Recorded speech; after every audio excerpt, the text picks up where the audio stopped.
Hello.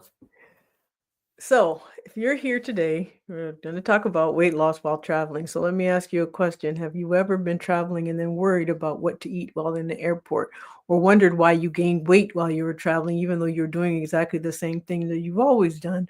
Or you're worried about falling off the wagon from an exercise routine, or you had a nice routine going and then all of a sudden it gets disrupted by a trip in the middle of it?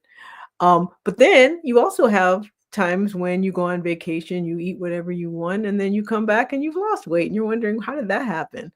So often, what it is, and then you often chalk it up to, oh, I was walking more, I was doing more, um, activity when I was on vacation. And so that may or may not be true. But so what I'm going to talk about today is not just the things about eating, because I know a lot of people when talk about weight loss and traveling, they assume I mean food, but there are other things that go into it as well. And we're going to talk about that today. So before we get started, say hello, where you're from. Say hello, Cindy. And if you're watching later, put in hashtag replay and let me know where you're watching from there. If you find this information helpful, and you've already subscribed to my YouTube channel, please like the video. And if you haven't subscribed to my YouTube channel, please do. And share the video with others who may benefit. I love to teach. And if you write questions at the underneath the videos, I do get the notifications and I make sure that um, I answer them. And okay. This may go out for just a moment. I realize my Wi-Fi is not very good. It says it's weak. So I'm going to switch to one of a signal that's a lot stronger. So I may go out for just a moment and I will be right back in just a moment.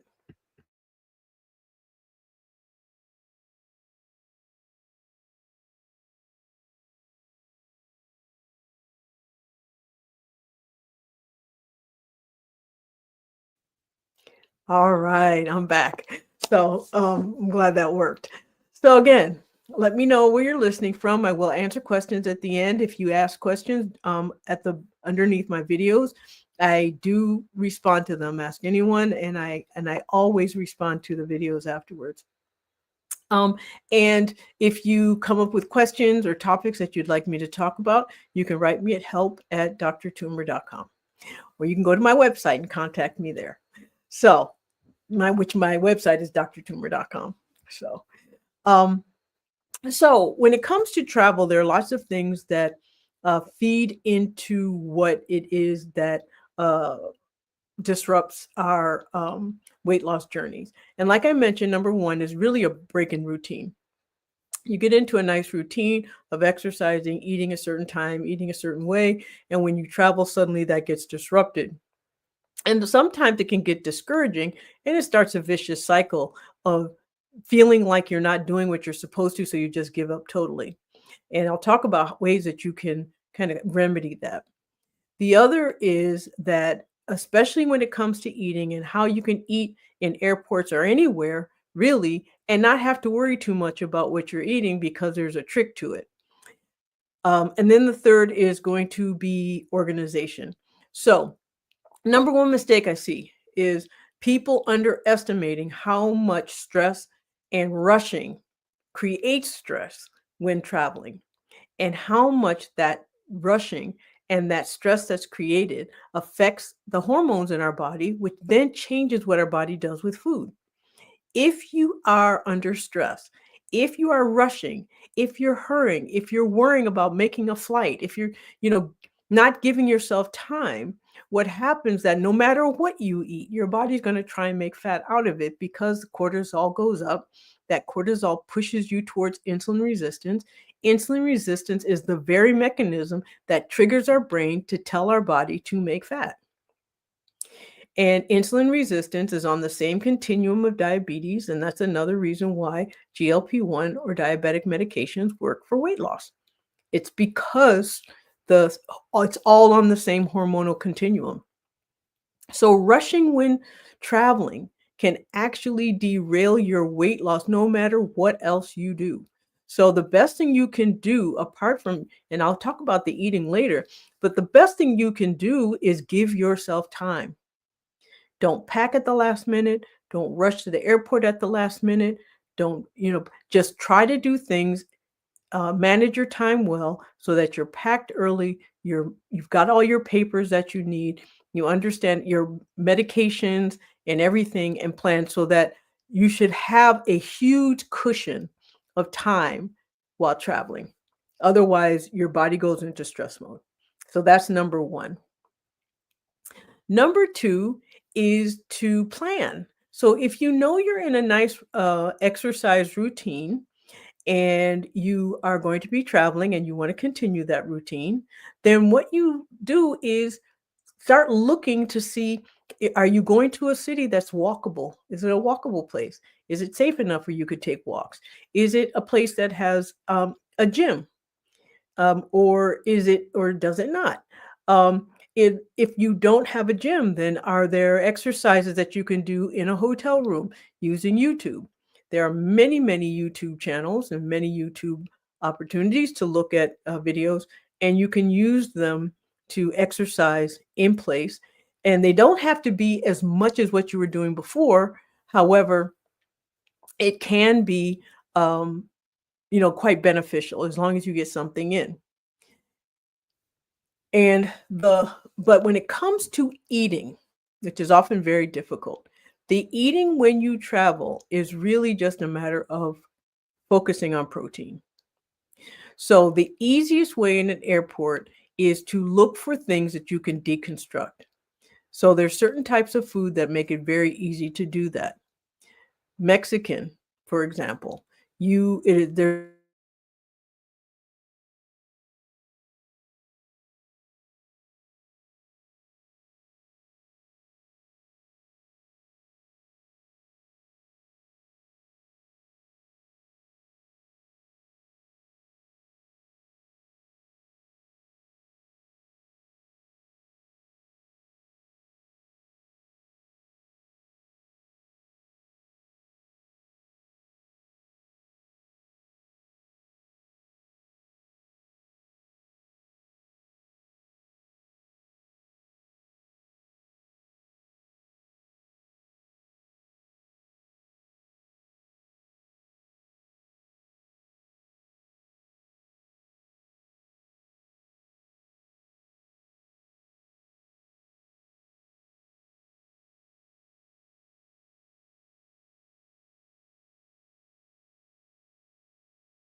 Okay, I'm back. I hope you're still there.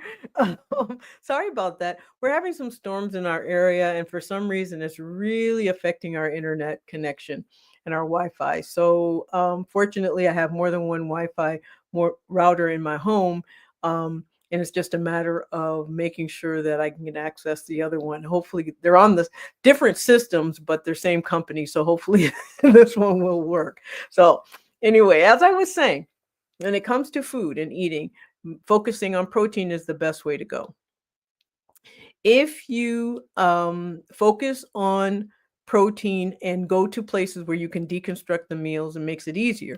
For example, if you go to Mexican restaurants, you can focus on the vegetables and the meat and limit the rice, limit the tortillas, limit the chips. If you go to Mediterranean restaurants, for example, or Mediterranean fast food places, they're, those where you can put together your own bowls. You can add a lot of protein, add a lot of vegetables, limit the amount of carbohydrates, and therefore you get a nice high carb meal that really fills you up and is really quite satisfying without being derailed. And so that is how you do it.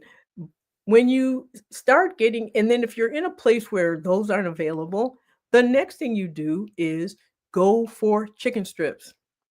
Chicken strips are pretty much in most places. You can get them at any fast food restaurant. So if you're driving in a car, or if you're in an airport, or if you are really anywhere and you get hungry, you can usually get access to chicken strips. And that is, even though it's a fast food, the main thing at fast food restaurants is not the the frying, which, of course, people try to avoid, which isn't always necessary, but it's the French fries and it's the sugar in the drinks. If you avoid the French fries and the sugar in the drinks, then you're fine, or limit them. So often what I'll do is order the largest chicken strip and the smallest fry. If you start getting the meals that are already pre put together, those are a little harder to avoid. And if you're anything like I am, you don't have discipline around French fries. So I just limit access to them. Otherwise, I'll just eat them all. And so that is essentially how I've kept my 100-pound weight loss off for the last 25 years, is by pretty much always planning for protein. And that's the way you do it. Now, when it comes to stress, as I mentioned before, one of the things I talked about was how many times you go on vacation and we're like, calories on vacation don't count. Or, we end up noticing that, we lose weight, even though we're eating more desserts, eating more foods that we normally don't. And part of the reason that happens is because we're relaxed. Cortisol levels drop, changes everything that your body does with food. And so when you reproduce that in your life everywhere, it has the same result. And that's why I talk about lowering cortisol so much, because anything that leaves your cortisol unopposed, or raises your cortisol, or changes your hormonal status where cortisol becomes dominant, like with menopause, polycystic ovary syndrome, um, certain types of thyroid conditions, um, diabetes, as we already know, does it, or even pre-diabetes or pre-diabetes. So there's a lot of things that go into what our body does with food, and cortisol disrupts all of it. So that's why planning and doing things well, giving yourself enough time to do things is really important.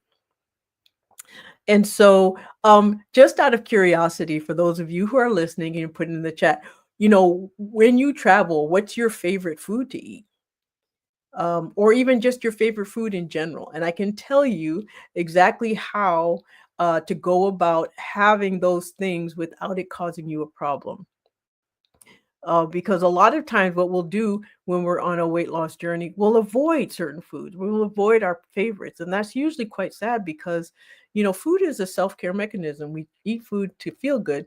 We eat food for enjoyment, as part of our enjoyment in life. And so giving up those things um, are often things, we don't want. I would prefer, I don't. So I do everything in moderation, but I really don't give up anything. So if you have anything that you want to figure out how you can eat it, I can tell you there are ways of managing almost any type of food. Um, the biggest one I hear is pizza. And the way to eat pizza, if you want it, is to try to get the crust as thin as possible. The other is to load it with as much protein and vegetables as possible, so that the ratio of vegetables and meat is much, much more than the bread component of the pizza. And that's really how you eat pizza. When it comes to burgers, it's a little harder because burgers come between bread. So, some people eat it between lettuce. I personally, it's like, if you're going to eat a burger, eat it. Eating it in lettuce, I just, to me, defeats the whole purpose of eating a burger, if you ask me. So, but the key is to forego the fries. When you have burger bread and you have fries, that becomes an issue. Of course, you want to watch the cholesterol and the fat level, but that's less for weight and more for just overall health because of your cardiovascular system. So Sheila asked, beef jerky if I am out of the country, but everything I am vacation is my favorite food. Yes, I agree. Um, yeah, taking beef jerky, sausage sticks, those type of things are helpful. It's really hard to pack, protein shakes, but you can in your checked luggage. You can't really. Now you can when you're driving. Of course you can take, because they don't need to be refrigerated. But when flying, of course, it's very difficult to take protein shakes. Um, And now, but if you get it in powder form, you can always mix it with water or mix it with something once you're on the other side of security. And so that works. Um, and then protein bars, however, are many of the protein bars that are on the market, our body really just sees them as candy bars. They call them protein bars because they have more protein in them than most bars, but there's still not enough protein in many of them for it to counter the sugar that's in the bar as well, or to counter the carbohydrates that's in the bar as well. And so protein bars tend to be a bit deceptive when it comes to eating a high protein diet. Oh, I got through that rather quickly. It's only quarter after 6. So and that was with losing Wi-Fi as well. But I just want to say hi to Marsha. Thank you for tuning in from Barbados and Sky Love, like that name. Hi Denise from Pennsylvania and Sheila. Thank you for your comment. Anyone else? Anyone have any questions about anything? It can be health, wellness, or wellness. Yeah, health, wellness, or weight loss related, um, or if it's related to this topic. Um,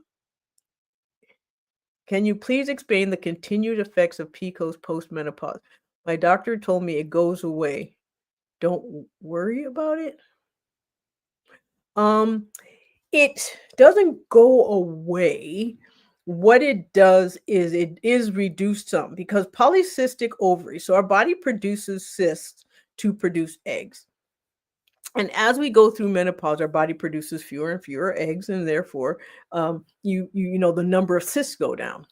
However, the hormonal problems we run into with polycystic ovary syndrome sometimes correct with menopause, but often don't. So testosterone is very high pre-menopause, and it drops during menopause. So actually, yes, you might get to a nicer level of testosterone than most people because yours started a little higher. The other is our estrogen, however, drops. And then we have an issue with cortisol now being unopposed. So when your estrogen drops, you don't have as much of a problem with polycystic ovary syndrome, but that doesn't mean your metabolic issues go away. So your ovaries are no longer cystic, but your hormonal imbalance and your metabolic status is still disrupted because your cortisol levels still remain high and unopposed. And so that's why the weight gain will continue. Well, the weight gain from polycystic ovary syndrome and the weight gain from menopause happen for the same reason. And so essentially what happens is one just replaces the other. And so they're fixed in the same way, which is essentially maximizing your metabolic status. And the way you maximize your metabolic status is one, managing stress. You've got to get your cortisol levels down. The way to do that is, there's lots of different ways of doing that. Meditation, time management, keeping your thoughts in check if you can, and if you can't, getting help to do that. And then the other with cortisol or the metabolic status that happens is muscle. Muscle is our biggest metabolic powerhouse. It controls a lot. And the more you build muscle before menopause, the better you will be after. Now, you can still build muscle after menopause, and that's one of the benefits of polycystic ovary syndrome, actually. Your testosterone is a little bit high. So when you have polycystic ovary syndrome and you exercise, your muscles actually respond very well. And that's a good thing. So take advantage of that high testosterone. And yes, it also is the reason why when you have polycystic ovary syndrome, you often get hair or darkening around here and hair under your chin, which as women we really don't like. But that is from the testosterone, and that testosterone is also going to help you build muscle. That muscle is going to help you manage your metabolic status. So there is some benefit. And then really just watching protein. Um, you know, and again, nothing matters like polycystic ovary syndrome, menopause, none of that would matter at all if it didn't have an effect on our metabolic status. And the reason it matters, and because our metabolic status does control our health and our long-term health. So our cardiovascular health, our which affects our brain, so dementia, our heart, heart attacks or MIs, our kidneys, so basically avoiding getting rid of waste, our liver, which helps detoxify our body. So, our metabolic status matters. Otherwise, it really wouldn't at all. Oh, it says your testosterone and insulin levels are still high. Then menopause has not corrected it. So what that means is that you are still in insulin resistance, and therefore your body is well honed and very efficient at taking food and making fat. And really the only way to do that, if your testosterone's high, take advantage of that and work out, build muscle, because it will help. And then the other is you may have to, if you're not already, use a low dose GLP-1. That's why they're so effective with in postmenopausal women in polycystic ovary syndrome, and all the different things that disrupt our metabolic status. So, any other questions or comments? No? All right. Well, if you think of anything later, like I said, you can write to me at help@drtumor.com, or you can ask me questions after any of the videos in my YouTube channel. Just share my channel with people so they can join and listen, subscribe. And, I'll be doing a lot more videos on things other than just weight loss related. I am a family medicine community health physician, have been for 25 years. So I talk a lot about other things. And so next week, actually, I will be doing a video on how to prevent and reverse diabetes. I've been getting a lot of questions about that. And since I have reversed my own diabetes to a certain degree, I know a lot about it. So I will talk about that next week. So if there are no more questions, and going once, going twice. So, well, thank you for joining me. I very much appreciate it. I will see you next Tuesday at the Dr. Tumor Talk Show at 6 p.m. Eastern. And I very much appreciate you coming tonight. Good night.